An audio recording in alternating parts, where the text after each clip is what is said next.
Sa ating Lingap News, nagpapatuloy ang serye ng lingap sa mamamayan ng Iglesia ni Cristo sa mga napinsala ng malakas na lindol sa Sarangani. Kabilang sa mga tinulungan ang mga nasa evacuation center ng Maasim na siya pong epicenter ng 7.8 magnitude na lindol. Narito po ang report. Noong Hunyo 8, 2026, eksaktong alas 7:34 ng umaga, nang ang mga estudyante ay masayang nagdaraos ng flag ceremony para sa unang araw ng pagpasok nila sa paaralan, isang 7.8 magnitude na lindol ang tumama sa malaking bahagi ng Mindanao. Naitala ang epicenter ng lindol sa karagatan malapit sa Sarangani at naramdaman sa maraming bahagi ng Mindanao at mga karatig lugar. Ang bayan pong ito ng Maasim, dito po sa Sarangani, ang naging epicenter po ng 7.8 magnitude na lindol.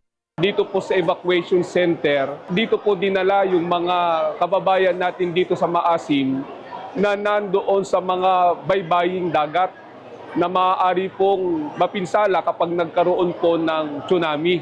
Hanggang ngayon ay narito pa po sila sapagkat pagkatapos po ng lindol ay napakarami pong mga aftershocks at malalakas.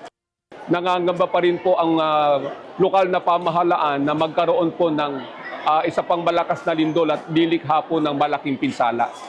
Right now, we have 162 families in this evacuation center for Maasim. But totally, the entire Maasim, 1,705 families affected. Pag-asa issued, kaya they evacuated from their places of origin. So sila ditong mga ang malapit sa baybayin.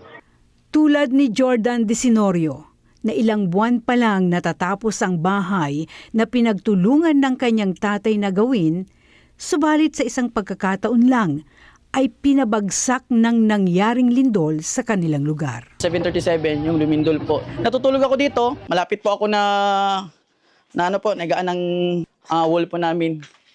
And then po, lahat po dito sa area, hindi na po talaga itong matirahan po kasi po, lahat po, damage po.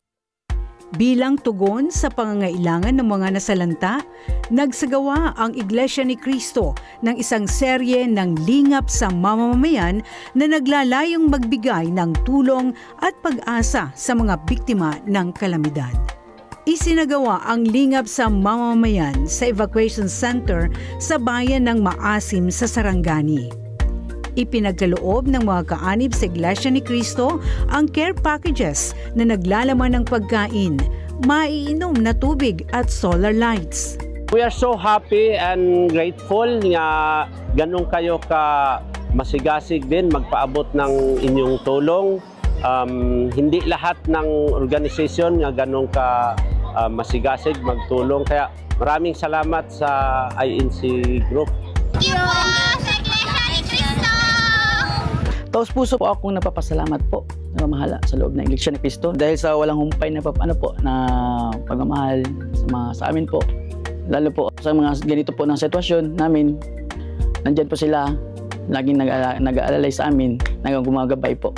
Ang lingap sa mamamayan ay hindi lamang tungkol sa pagbibigay ng material na tulong. Ito rin ay pagpapakita ng pagmamalasakit, pagkakaisa, at pag-ibig sa kapwa, lalo na sa panahon ng pagsubok. Laila Tumanan para sa Mata ng Agila, matatag, matapang, matapat.